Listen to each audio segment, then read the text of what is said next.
Will Fink sink or will Fine run it through? That's the big question here. A battle of two young superstars of the Drift Australia Series now going head-to-head at Symmons Plains, Tasmania. This is what it's all about. We know Luke Fink can drift on this track and we know he can win. The question is, how far has Leighton Fine come in those 2 years? I think he's come a long way. This could be an outstanding battle. Look at the speed. Look at this, the Nissan 180SX, the CTS entry, the Drift Performance products on board, both of them straight in there.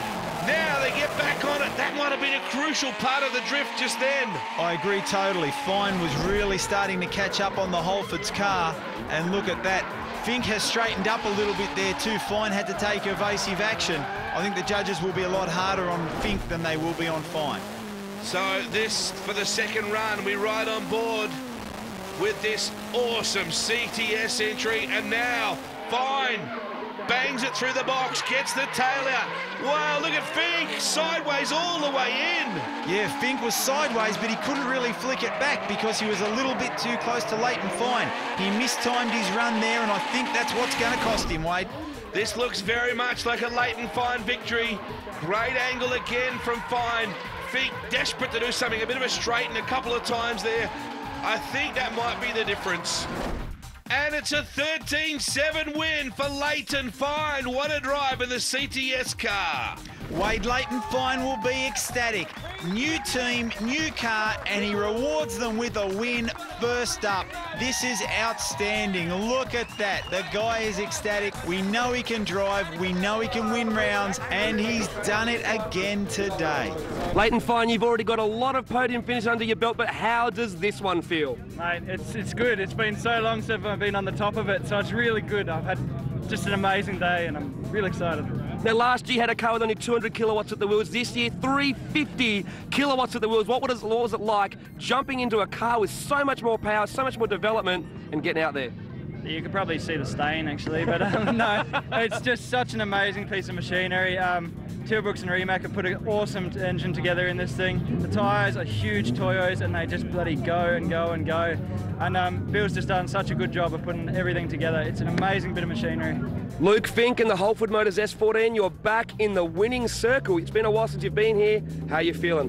Stoked, mate, stoked, definitely. Back in Tassie, it's a good track to me, I reckon, so Now, last time you had a broken ankle. This time, everything's good. Did it affect you at all? So you reckon? I just see the bruise I got on my arm, my ribs.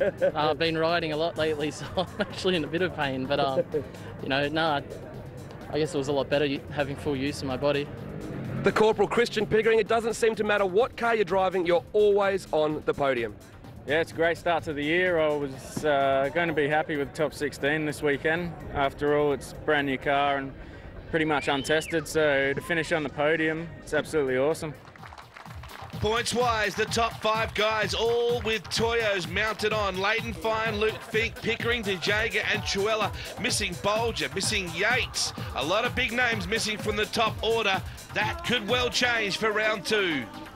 Well, that brings us to the end of round 1 of the Toyo Tyres Drift Australia Series, and what a round it was, filled with action, upsets and carnage. Leighton Fine starts the season off perfectly with a win. Christian Pickering returns to form and back on the podium with 3rd, and Luke Fink on the podium again, so he's obviously up there for this year. What stood out for you, though, as the highlight for the weekend? It definitely have to be the performance of DeJager. Now, this young guy seriously had a bit of an accident on Friday in practice before the event. Him and his team had a spare car here, and they worked tirelessly to get that car out. He ends up in the top 4 and did an amazing job. Great work by the team there, and it's certainly a sign of all the off-season and how much work they've been doing. Great work there by DeJager. Well, Toyo will certainly be happy as it's a top 4 finish for the team Toyo, but now it's time to look forward to the next round at Queensland Raceway. Make sure you jump onto driftaustralia.com.au for all the details, and we'll see you there.